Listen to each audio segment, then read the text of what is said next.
क्या आप कभी अकेले में खुद से बातें करते हैं जब कोई आसपास न हो, या आपका कमरा हमेशा थोड़ा सा बिखरा हुआ रहता है? और क्या लोग आपको छोटी छोटी बातों पर बहुत ज़्यादा सोचने के लिए ओवरथिंकर बुलाते हैं? अगर इनमें से किसी भी सवाल का जवाब हाँ है तो रुकिए। हमें अक्सर सिखाया जाता है कि ये आदतें अजीब या गलत हैं, पर क्या होगा अगर मैं आपसे कहूँ कि यही आदतें असल में आपकी छिपी हुई ताकत हो सकती हैं, एक तेज और क्रिएटिव दिमाग की निशानी?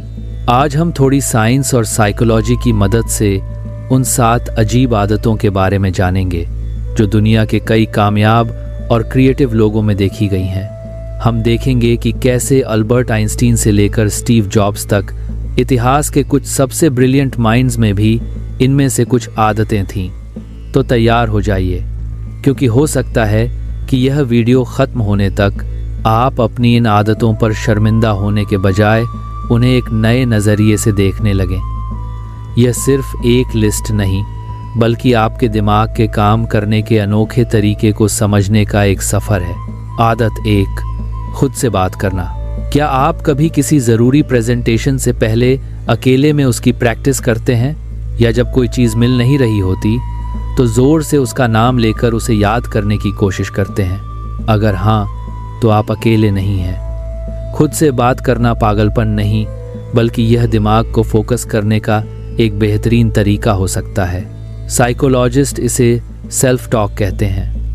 2012 की एक स्टडी में यह पाया गया कि जो लोग किसी चीज़ को ढूंढते समय उसका नाम ज़ोर से दोहराते हैं, वे उसे ज़्यादा जल्दी ढूंढ पाते हैं। ऐसा इसलिए है क्योंकि जब आप खुद से बात करते हैं तो आपका दिमाग ज़्यादा अलर्ट और फोकस्ड हो जाता है। यह बिखरे हुए विचारों को एक दिशा देने जैसा है। जब आप किसी मुश्किल प्रॉब्लम को खुद को ही समझाते हैं तो आप असल में अपने दिमाग के अलग अलग हिस्सों को एक साथ काम करने के लिए तैयार कर रहे होते हैं। यह आपके विचारों को ऑर्गेनाइज करने और बेहतर फैसले लेने में मदद करता है।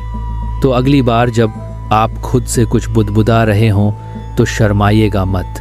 यह बस आपका दिमाग है जो विचारों को सुलझाने के लिए खुद से एक ज़रूरी मीटिंग कर रहा है। आदत 2, थोड़ा बिखरा हुआ रहना। सोचिए, आपकी डेस्क किताबों, कागज़ों और कॉफ़ी के कपों से भरी है, लेकिन आपको अच्छी तरह पता है कि कौन सी चीज़ कहाँ है। लोग इसे आलस कह सकते हैं, लेकिन साइंस का कुछ और ही कहना है। यूनिवर्सिटी ऑफ मिनेसोटा की एक मशहूर स्टडी में ये सामने आया कि जो लोग थोड़े बिखरे हुए कमरे में थे, उन्होंने साफ सुथरे कमरे वालों की तुलना में कुछ ज़्यादा क्रिएटिव आइडियाज़ दिए। इसका मतलब यह बिल्कुल नहीं है कि हर अस्त व्यस्त इंसान जीनियस होता है, लेकिन यह इस ओर इशारा करता है कि एक क्रिएटिव दिमाग अक्सर नियमों और व्यवस्था से बंधकर सोचना पसंद नहीं करता। वैसे सुनने में आता है कि अल्बर्ट आइंस्टीन और मार्क ट्वेन जैसे कई महान लोगों का वर्कस्पेस भी काफ़ी फैला हुआ रहता था। उनके लिए शायद बाहरी सफाई से ज़्यादा ज़रूरी दिमागी आज़ादी थी। तो अगर आपका कमरा थोड़ा बिखरा हुआ है तो हो सकता है कि यह आलस नहीं, बल्कि इस बात का संकेत हो कि आपका दिमाग इस वक्त किसी बड़े आइडिया पर काम कर रहा है। आदत 3, देर रात तक जागना, एक नाइट आउल होना। जब सारी दुनिया सो रही होती है, तब क्या आपके दिमाग की बत्ती जलती है? क्या आप रात की खामोशी में ज़्यादा प्रोडक्टिव और क्रिएटिव महसूस करते हैं? अगर ऐसा है तो आप एक नाइट आउल यानी निशाचर हो सकते हैं। एक विकासवादी सिद्धांत है जिसे सवाना IQ इंटरैक्शन हाइपोथीसिस कहते हैं, जो बताता है कि ज़्यादा बुद्धिमान लोग उन चीज़ों की तरफ आकर्षित होते हैं जो मानव विकास के लिए नई हैं, जैसे रात में जागना। लेकिन यह ध्यान रखना ज़रूरी है कि यह थ्योरी काफ़ी विवादास्पद है और सारे एक्सपर्ट्स इससे सहमत नहीं हैं। फिर भी इतिहास में चार्ल्स डार्विन से लेकर बराक ओबामा तक कई प्रभावशाली लोग रात में काम करने के लिए जाने जाते थे। रात का सन्नाटा दिमाग को भटकने और ऐसे कनेक्शन बनाने का मौका देता है जो दिन के शोर में मुमकिन नहीं हो पाता। बेशक हर देर से सोने वाला व्यक्ति जीनियस नहीं होता, और सेहत के लिए ज़रूरी नींद पूरी करना भी उतना ही ज़रूरी है। लेकिन अगर आप रात में ज़्यादा एक्टिव महसूस करते हैं तो शायद आपका दिमाग दुनिया से थोड़ा अलग तालमेल बिठाकर काम करता है। आदत 4, बहुत ज़्यादा सोचना, ओवरथिंकिंग। अगर ऐसा हुआ तो क्या होगा, वैसा नहीं हुआ तो क्या होगा। अगर आपका दिमाग हर बात पर ऐसे सवालों का जाल बुनता है तो आपको ओवरथिंकर का टैग ज़रूर मिला होगा। समाज इसे अक्सर चिंता और तनाव से जोड़कर देखता है और कुछ हद तक यह सच भी हो सकता है, लेकिन इसका एक दूसरा पहलू भी है। कुछ रिसर्च इस ओर इशारा करते हैं कि जो लोग चीज़ों का गहराई से विश्लेषण करते हैं वे हर स्थिति के हर संभव नतीजे को आंकने की कोशिश करते हैं। यह एक तरह की स्ट्रेटेजिक थिंकिंग है। एक तेज दिमाग आसान जवाबों से खुश नहीं होता, वह हर पहलू को तौलना चाहता है। हाँ, यह सच है कि ज़रूरत से ज़्यादा सोचना आपको चिंता में डाल सकता है, लेकिन यह गहरी सोच और विश्लेषण करने की क्षमता का भी संकेत हो सकता है। ज़रूरी यह है कि आप इस सोच को समस्या सुलझाने में लगाएं, न कि सिर्फ चिंता करने में। आदत 5, अकेले रहना पसंद करना। क्या आप एक बड़ी पार्टी में जाने के बजाय घर पर एक अच्छी किताब के साथ शाम बिताना पसंद करते हैं? लोग शायद आपको एंटी सोशल समझें, लेकिन अकेले रहने की इच्छा और अकेलापन दो अलग अलग बातें हैं। ब्रिटिश जर्नल ऑफ साइकोलॉजी में प्रकाशित एक स्टडी ने इस विषय पर कुछ दिलचस्प बातें सामने रखीं।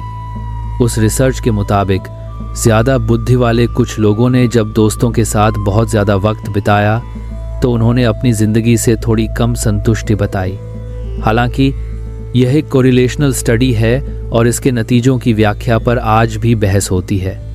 इसका मतलब यह नहीं है कि वे लोगों को पसंद नहीं करते, बल्कि यह कि उनके दिमाग को रिचार्ज होने और गहरे विचारों को प्रोसेस करने के लिए एकांत की ज़रूरत पड़ती है। महान वैज्ञानिक निकोला टेस्ला ने कहा था, दिमाग तेज और ज़्यादा रचनात्मक होता है जब वह अकेला होता है। अकेले में हमारा दिमाग बाहरी शोर से आज़ाद होकर उन आइडियाज़ को जोड़ पाता है जो भीड़ में खो जाते हैं। तो अगर आप अपने मी टाइम को अहमियत देते हैं तो यह शायद आपके दिमाग के काम करने का एक खास तरीका है। आदत 6, हर चीज़ पर सवाल उठाना। ऐसा ही क्यों होता है? क्या इसे किसी और तरीके से नहीं कर सकते?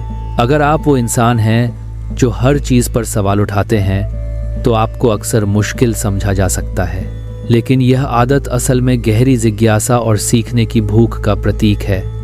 मनोवैज्ञानिक इसे नीड फॉर कॉग्निशन कहते हैं, यानी सोचने विचारने में ही मज़ा आना। अल्बर्ट आइंस्टीन ने एक बार कहा था, मेरे पास कोई खास टैलेंट नहीं है, मैं बस बहुत ज़्यादा जिज्ञासु हूँ। जो लोग सवाल पूछते हैं वे चीज़ों को जैसी हैं वैसी स्वीकार नहीं करते। वे सिस्टम और नियमों के पीछे के क्यों को समझना चाहते हैं। यही आलोचनात्मक सोच, क्रिटिकल थिंकिंग और इनोवेशन की बुनियाद है। दुनिया में जितने भी बड़े बदलाव हुए हैं वे किसी के सवाल से ही तो शुरू हुए थे। तो अगर आप सवाल पूछते हैं तो आप मुश्किल नहीं हैं, आप बस दुनिया को ज़्यादा गहराई से समझना चाहते हैं। आदत 7, दिन में सपने देखना, डे ड्रीमिंग। क्या कभी किसी मीटिंग या क्लास में बैठे बैठे आपका दिमाग कहीं और ही निकल गया है? लोगों को लग सकता है कि आप ध्यान नहीं दे रहे, पर हो सकता है कि आपका दिमाग उस वक्त अपना सबसे क्रिएटिव काम कर रहा हो।